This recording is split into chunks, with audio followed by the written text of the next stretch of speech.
Hey everyone, welcome to 996 The Howl for the uninitiated. This is an unedited YouTube vlog discussing everything Arizona Coyotes, and apologies to John Hayden. I've been on this guy's case for weeks, wondering why Rick Tocchet is so consistent to putting him in the lineup, but he gets a goal. He gets the first goal of the game. Congrats to John Hayden.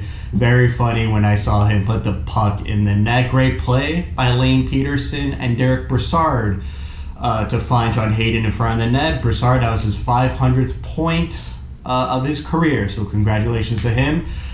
It's great as a fan, and I hope we all feel this, to see that the Coyotes still have it in them to play a great, perfect game, just execute on every position, on every aspect of the hockey game, just play a great game.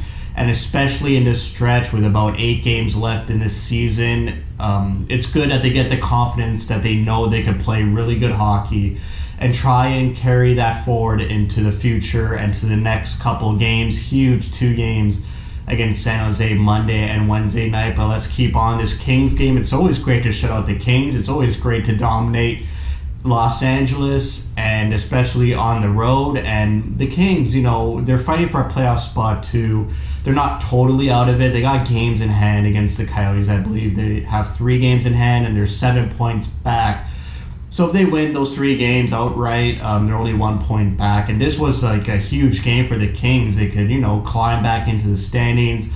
Unfortunately, they just didn't have the emotion or the passion in this game at all, whether it was due to them playing Friday night against Minnesota and losing, or whether just the Coyotes played a smothering, suffocating game that the Kings couldn't generate anything. There was just like a couple minutes near the end of the second period where the Kings generated a couple odd man rushes and then got that power play, but the Coyotes shut it down. They limited their shots to the perimeter. Their penalty kill was perfect. The Coyotes were obviously, with a shutout, it was perfect. Kemper was just solid, not moving around too much. That's exactly what I want to see from Darcy Kemper. Don't move around too much. Stay in your position. You're a big body. Use that to your advantage. You don't need to move around and create holes for the opposition to pick at. Lawson Krause, it's great to see him get rewarded and actually execute on a chance going in front of the net with a great tip-in. He's been looking good the past 2 games. Tyson Nash is in love with him,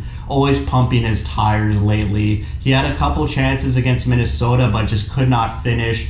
So it's great to see that he gets rewarded with a goal, and he knows in the back of his mind that if he just continues to play this way, he'll get rewarded. Just stick to this game plan because it's working. And the third period comes, and they get the Taco goal with 2 great goals. I mean, the goals by Chychrun and Kessel, just elite, high-skilled goals. That bomb by Chychrun, what a slap shot, just clean into the net, roofs it over Cal Peterson. Loving Jacob Chychrun. He is a top 10 defenseman in the league. There's no counter argument to it. He's first in goals scored by defensemen, and he's 9th in total points by defensemen. So he's a top 10 defenseman. It's our job as fans to celebrate him and, just spread the word about Chychrun around the league. He should be talked about like an Eric Carlson, a Drew Doughty, a Brent Burns of old. The late 2000s, those names were like high pedigree defenseman names.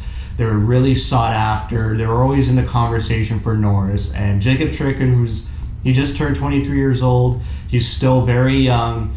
He needs to be celebrated just like those players. Now that those players are at the end of their prime and on the decline, it's time for Jacob Chychrun to, push himself into the conversation. If you just see Jacob Chychrun play, amazing on the defensive side. There was one play where a Kings player had to jump on him, but Chychrun skated really hard on the back check and swiped it with his stick and eliminated, a high danger scoring chance for the Kings. So he plays both ends really well.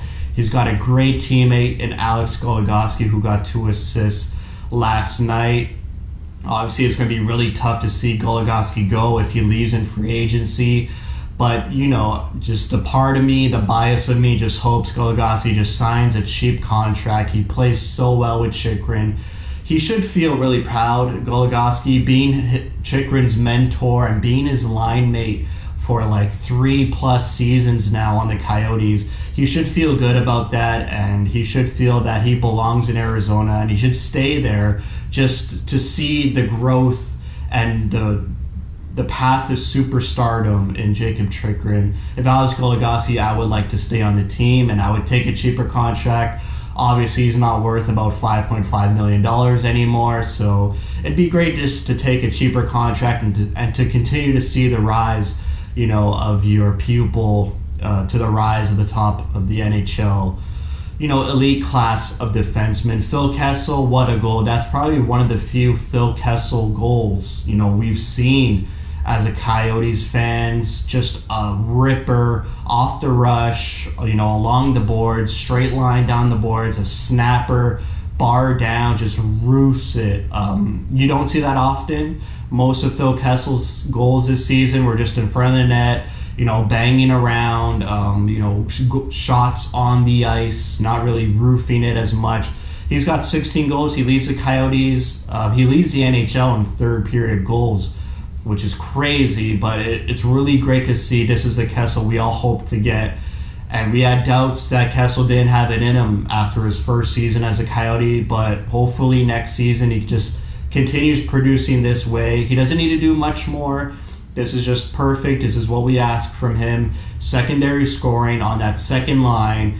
Just, support the goal scoring and let the first line do what the first line does. Unfortunately, Keller and Schmaltz, they didn't really get on the score sheet. They didn't at all, actually. Bunting was more noticeable, but he took 2 penalties. The only 2 penalties the Coyotes took were for Michael Bunting, so a bit of an off game for him, considering he had a hat trick the last time they faced LA. So a 4-0 win, just a great game to watch, a great, effort, and just 100% perfect game. And they got to carry that with them against San Jose, who lost to Minnesota Saturday night.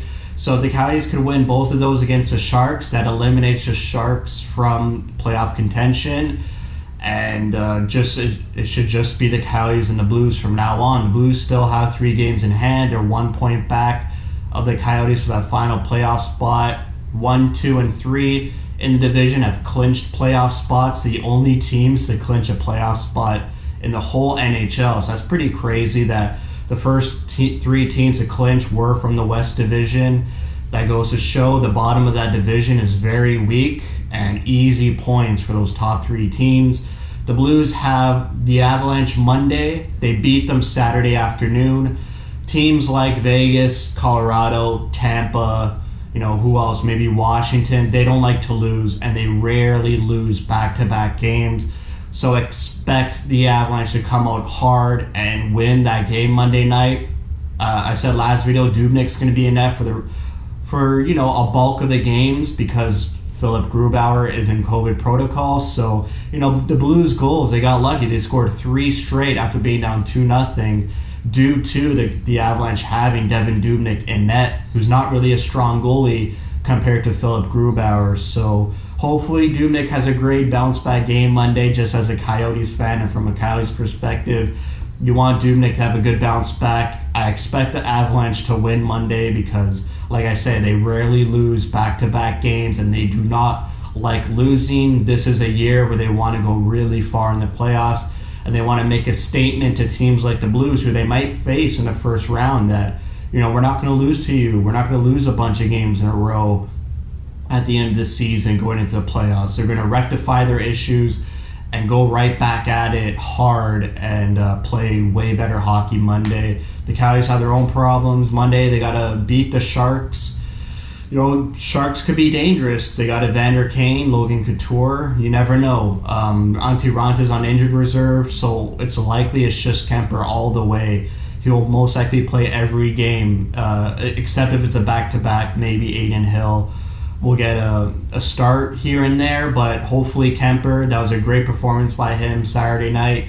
He'll get his confidence, just sound goaltending, and just give the Coyotes confidence. If they can't really score in a game, just not let in a lot of goals to deflate the Coyotes offense, and they should be good. They need to come out big Monday. It's a huge game. Every game's going to be huge. They have too many games played compared to the St. Louis Blues. They got to win it out. They got to get 6 out of the last 8 games. They got to win 6 of those at least. It's going to be hard. Whether you want the Coyotes in the playoffs or not, just enjoy the ride. I just want really good hockey and watch good hockey, just like Saturday night against the Kings. So that's it for me. Thank you for watching. If you like what you see, spread the word, and thank you for your support.